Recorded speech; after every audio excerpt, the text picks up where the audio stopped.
Honorable Prime Minister addressing the Platinum Jubilee celebrations of the cooperative movement in India, organized by the National Cooperative Union of India at New Delhi, said, I am glad to be with you on this occasion to mark the completion of the 3 quarters of a century of the service of the cooperative movement. Great and selfless men have been connected with the movement since its modest beginnings. It has grown to impressive size of 3.5 lakh societies with a membership of 100 million is no small achievement. There are different forms of cooperatives and not all of them involve or affect their members in the same way. In urban area, a cooperative store is one of many outlets open to a citizen for needs. This complex has been named after my father, and he was a staunch believer in the cooperative movement. To him, it represented not just another form of organizing economic activities, but a whole attitude of participatory citizenship in democracy. In his words, the whole concept of a national stage and national freedom rests of the cooperative endeavor of individuals who live in the state to maintain its freedom and achieve its prosperity. He strongly believed that cooperative could mitigate the private sector's greed and exploitiveness and the public sector's callousness and bureaucratism. That is why he enthusiastically encouraged this third sector. Our 5 year plans have consistently accorded special importance to cooperative, highlighting their potential in rural regeneration. I need not remind this gathering that my father's championship of cooperation earned him powerful foes who have not forgotten him to this day.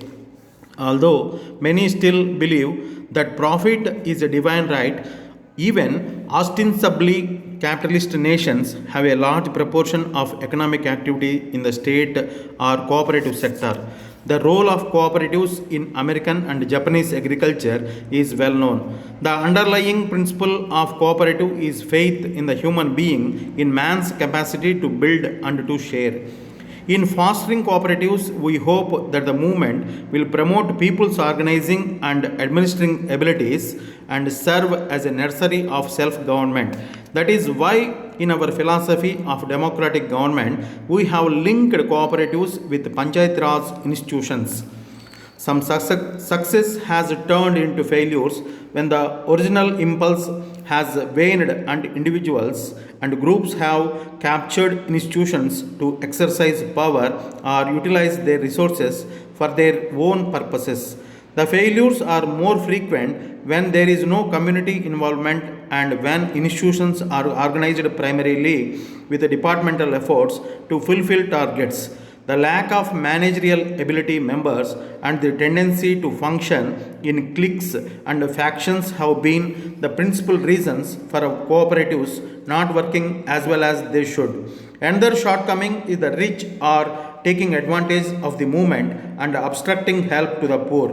When there is gross mismanagement and social objectives are not fulfilled, the people expect government to correct the situation. Hence, the legislation to regulate and intervene in cooperative societies. These provisions may have some restrictive influences. Your union has been pointing out to the proliferation of laws in regard to cooperatives and the need for rationalization. Some work has begun on this and it should be carried forward expeditiously by all concerned. Cooperatives should be run on modern commercial principles. However, they should think not merely of the return to their own members but of benefit to the entire community. Cooperative organization should also consider future investments demanded by technological changes. It is because many of our private industrialists have failed to do this and we are burdened with sick mills. The prospects of successful cooperation, which have turned themselves into grossly stupid commercial enterprises, is a depressing one. At the same time, many cooperatives have established schools and colleges which have benefited the larger community. Cooperatives should become disseminators of managerial and technological talent. This is where education and training are invaluable. The National Cooperative Union and the similar institutions should have a well designed outgoing program to spread the ideals of the movement, and emphasis should be on practice rather than precept. People must be exposed to the enormous benefits that can flow to an area from cooperative endeavor. Every cooperative society which does good work should be encouraged and its efforts publicized. Leaders of the cooperative movement should be trained not to be static or power centered. They must make a conscious effort to involve the weaker sections, like the dispersal of technology and organizational skill. Continuous transfer of power should be aim of the cooperative movement. Honorable Prime Minister addressing the Platinum Jubilee celebrations of the cooperative movement in India